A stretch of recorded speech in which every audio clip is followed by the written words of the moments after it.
તત્વ સંયોજન અને મિશ્રણ. તત્વો. વર્ણન. નીચે દર્શાવેલ હેતુની નોંધ કરો. હેતુ: તત્વ અને તેની સંજ્ઞા વિશે સમજવું. પદ્ધતિ: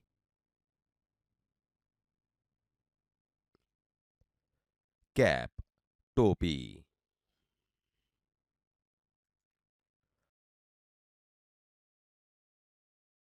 ટોય, રમકડું. બેગ, થેલો.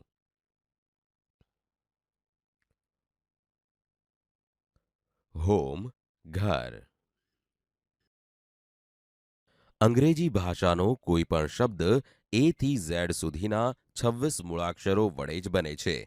આમ એ થી ઝેડ સુધીના 26 મૂળાક્ષરો અંગ્રેજી ભાષાના પાયાના એકમો છે.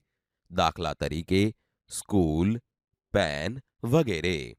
આ જ રીતે આપણી આસપાસના બધા જ પદાર્થો અમુક પાયાના એકમોમાંથી બનેલા છે. આ પાયાના એકમોને તત્વ કહે છે.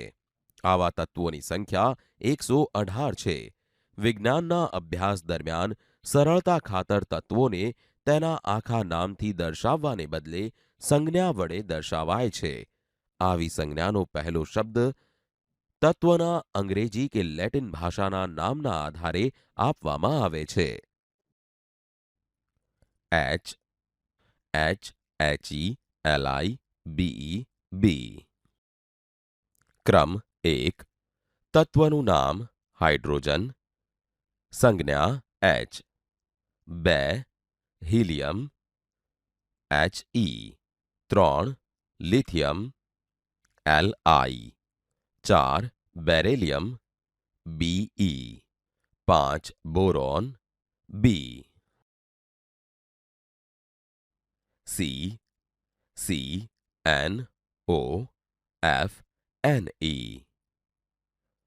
6. Carbon.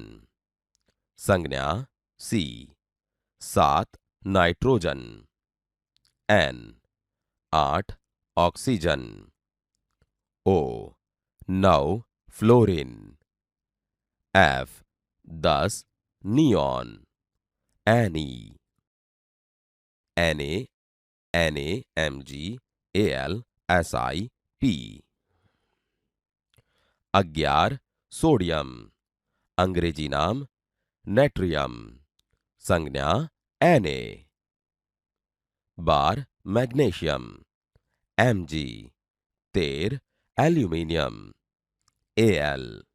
14. Silicon Si. 15. Phosphorus P. SClArKCa.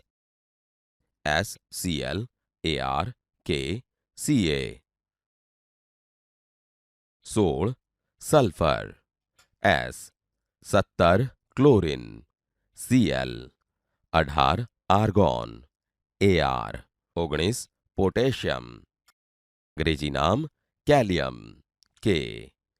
20. Calcium Ca. વિદ્યાર્થી મિત્રો, હવે આપણે નિર્ણય લઈશું. આમ આપણે આવર્ત કોષ્ટકમાંના જુદા જુદા તત્વો વિશે સમજ્યા. પ્રવૃત્તિ 2. મેગ્નેશિયમ ઓક્સાઇડની રચના સમજવી. વર્ણન. નીચે દર્શાવેલ હેતુ અને સાધનોની નોંધ કરો. હેતુ: મેગ્નેશિયમની પટ્ટીને હવામાં સળગાવતા તે ઓક્સિજન સાથે સંયોજાઈ મેગ્નેશિયમ ઓક્સાઇડ બનાવે છે તે સાબિત કરવું. સાધનો: મેગ્નેશિયમની પટ્ટી, મીણબત્તી, દિવાસળીની પેટી, ચીપીઓ. પદ્ધતિ: મીણબત્તીને સળગાવવા માટે દિવાસળીની પેટી પર ક્લિક કરો. ચીપિયા વડે મેગ્નેશિયમની પટ્ટીને મીણબત્તી પર પકડી રાખવા માટે ચીપિયા પર ક્લિક કરો.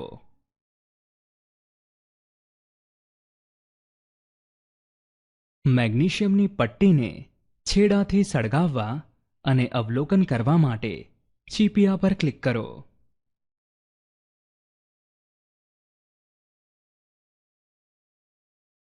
વધુ સમજવા માટે થાળીમાં જમા રાખેલી રાખ પર ક્લિક કરો.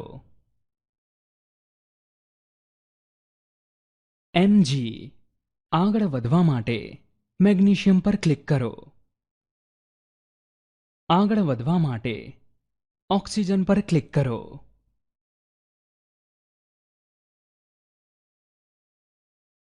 Mg પ્લસ O આપે છે MgO, જેને આપણે મેગ્નેશિયમ ઓક્સાઇડ કહીએ છીએ.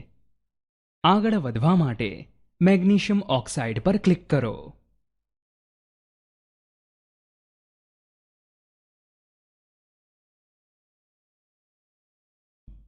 મેગ્નેશિયમની પટ્ટી તેજસ્વી સફેદ પ્રકાશથી સળગી ઉઠે છે અને આપણને સફેદ રંગની રાખ મળે છે, જે પદાર્થ મેગ્નેશિયમ અને ઓક્સિજન કરતાં તદ્દન જુદા જ ગુણધર્મો ધરાવે છે. મેગ્નેશિયમના પરમાણુ એક ઓક્સિજન સાથે સંયોજાઈ મેગ્નેશિયમ ઓક્સાઇડ બનાવે છે. આગળ વધવા માટે મેગ્નેશિયમ ઓક્સાઇડ પર ક્લિક કરો.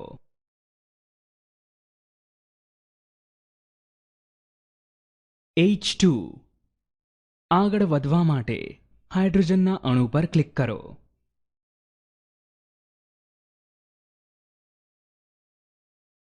આગળ વધવા માટે હાઇડ્રોજનના અણુ પર ક્લિક કરો. પ્લસ O આગળ વધવા માટે ઓક્સિજનના અણુ પર ક્લિક કરો. H2O વધુ જાણવા માટે પાણીના સંયોજન પર ક્લિક કરો.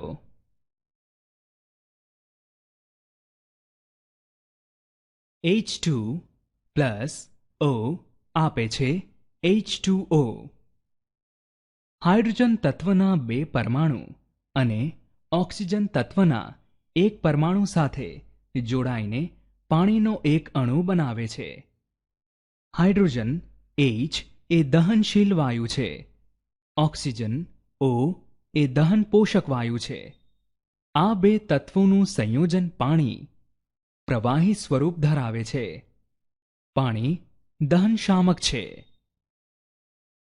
નિર્ણય: મેગ્નેશિયમ હવામાંના ઓક્સિજન સાથે સંયોજાઈ નવા જ ગુણધર્મો ધરાવતો પદાર્થ બનાવે છે, જેને મેગ્નેશિયમ ઓક્સાઇડ કહે છે. 2 કે તેથી વધુ પરમાણુઓ એકબીજા સાથે સંયોજાઈને અણુની રચના કરે છે. વર્ણન: નીચે દર્શાવેલ હેતુ અને સાધનોની નોંધ કરો. હેતુ: કેટલાક જાણીતા સંયોજનોના અણુસૂત્રો વિશે સમજવું. સાધનો: ખાંડ, મીઠું, ગ્લુકોઝ, ખાવાનો સોડા, ધોવાનો સોડા, મોરથૂથું, કોસ્ટિક સોડા, પાણી. પદ્ધતિ: ખાંડ. ક્રમ 1. વ્યવહારિક નામ ખાંડ. રાસાયણિક નામ સુક્રોઝ. તેમાં રહેલા તત્વો CHO. અણુસૂત્ર C12H22O11. ખાંડનું આણ્વીય સૂત્ર. 2. મીઠું. Sodium chloride NaCl. અણુસૂત્ર NaCl. મીઠાનું આણ્વીય સૂત્ર. 3. Glucose CHO. અણુસૂત્ર C6H12O6. ગ્લુકોઝનું આણ્વીય સૂત્ર. 4. ખાવાનો સોડા. Sodium bicarbonate. તેમાં રહેલા તત્વો NaHCO. અણુસૂત્ર NaHCO3. ખાવાના સોડાનું આણ્વીય સૂત્ર. 5. ધોવાનો સોડા. રાસાયણિક નામ સોડિયમ કાર્બોનેટ NaCO. અણુસૂત્ર Na2CO3. ધોવાના સોડાનું આણ્વીય સૂત્ર. 6. મોરથુથું. Copper sulphate. તેમાં રહેલા તત્વો CuSO. અણુસૂત્ર CuSO4. મોરથુથુનું આણ્વીય સૂત્ર.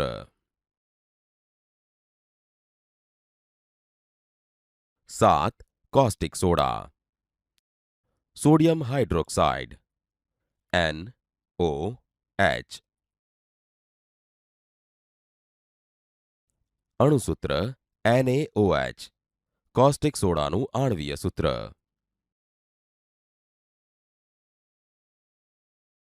8. પાણી HO. અણુસૂત્ર H2O. પાણીનું આણ્વીય સૂત્ર. વિદ્યાર્થી મિત્રો, હવે આપણે નિર્ણય લઈશું. આમ આપણે જાણીતા સંયોજનોના અણુસૂત્રો વિશે સમજ્યા. વિદ્યાર્થી મિત્રો, ચોથી પ્રવૃત્તિમાં આપનું સ્વાગત છે, જેનું નામ છે મિશ્રણ. વર્ણન. નીચે દર્શાવેલ હેતુ અને સાધનોની નોંધ કરો.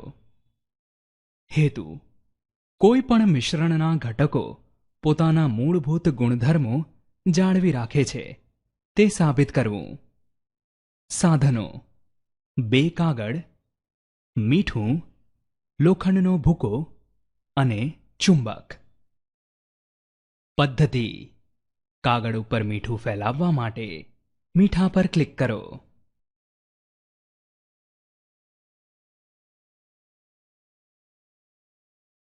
મીઠાની ઉપર ચુંબક ફેરવવા અને અવલોકન કરવા માટે ચુંબક પર ક્લિક કરો.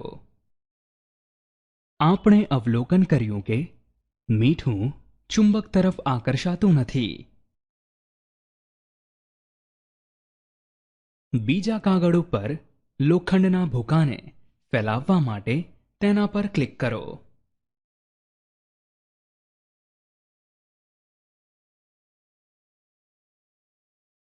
લોખંડના ભૂકા ઉપર ચુંબક ફેરવવા અને અવલોકન કરવા માટે ચુંબક પર ક્લિક કરો.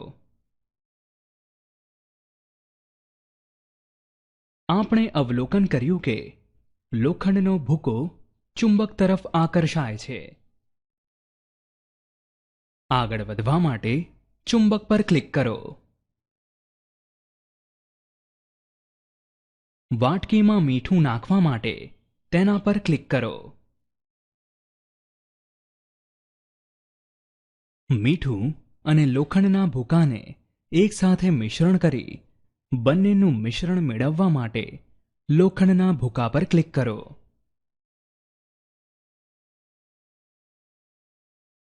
મિશ્રણ ઉપર ચુંબકને ફેરવવા અને અવલોકન કરવા માટે ચુંબક પર ક્લિક કરો. જ્યારે મીઠું અને લોખંડના ભૂકાના મિશ્રણમાં ચુંબક ફેરવતા મીઠું ચુંબક તરફ આકર્ષાતું નથી, પરંતુ લોખંડનો ભૂકો ચુંબક તરફ આકર્ષાય છે. આમ બંને ઘટકો તેના ગુણધર્મો જાળવી રાખે છે. નિર્ણય. આમ આપણે સમજ્યા કે મીઠું અને લોખંડના ભૂકાનું મિશ્રણ પોતાના ઘટકોના ગુણધર્મો જાળવી રાખે છે.